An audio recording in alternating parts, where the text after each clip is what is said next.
Good morning, ladies and gentlemen. It is now May of 2024, and for this month's practice, we have disasters or natural disasters as our monthly topic.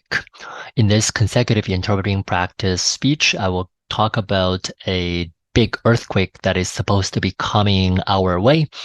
It is known as the Big One. So first of all, let's talk about what causes an earthquake to happen. An earthquake happens when there is movement in the Earth's crust, and this movement is done by the different pieces of the crust, which are known as the plates. And there are many different types of plates. For example, the piece that's underneath an ocean is usually considered an oceanic plate, and the piece of the crust that's beneath the land is a continental crust. There are many different fault lines or the zones where different pieces or different plates intersect. And one particularly active fault line that has historically produced many earthquakes is this subduction zone or Cascadia Subduction Zone that lies between the oceanic plate in the Pacific Ocean and the continental plate that is on the west coast of North America.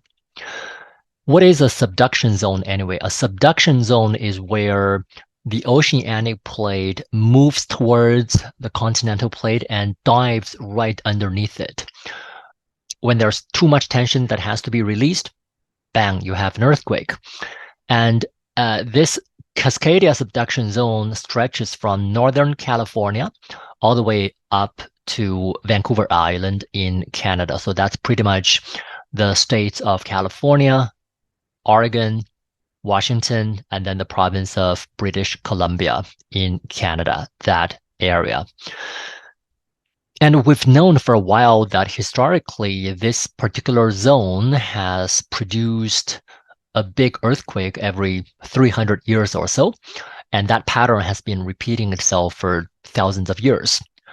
Now you may want to ask, when was the last time that this happened? When was the last time that the big one struck this Cascadia subduction zone? Well, that was exactly about 300 years ago. 1700 was the year where a magnitude 9.0 earthquake was recorded.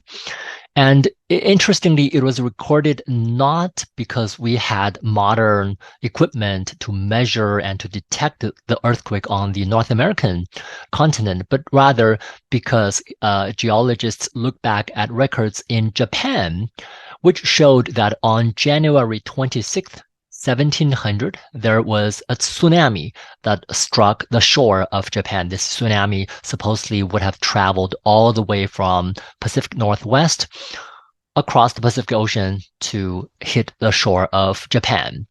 And records show that the waves from the tsunami ran up to 10 to 12 meters high.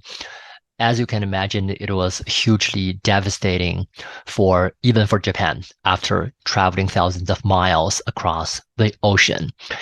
And that record or that hypothesis was then confirmed or verified by traditions with the indigenous groups who live along the Pacific Northwest coast, where we learned that there are oral traditions and stories that also describe a catastrophic earthquake and tsunami in the 1700s, which more or less helps to confirm the timing of the event.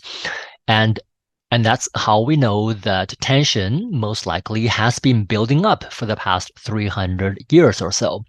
In other words, another big one is probably going to happen in the coming years or decades. Now, finally, what can we do? As I said, if you happen to live in one of the communities in that area, you definitely want to educate yourselves and others about the risk and also how to survive in the event of such a devastating earthquake and tsunami. You may also want to talk to your local lawmakers about the necessity to strengthen the local infrastructure, building more sheltering and putting the correct, the appropriate evacuation plans in place, for example, in preparation for the worst to happen anytime. Well, I hope this speech has given you some useful information about earthquakes in general and the big one in particular. Most importantly, let's all cross our fingers and hope that the big one does not happen in our lifetime. Thank you.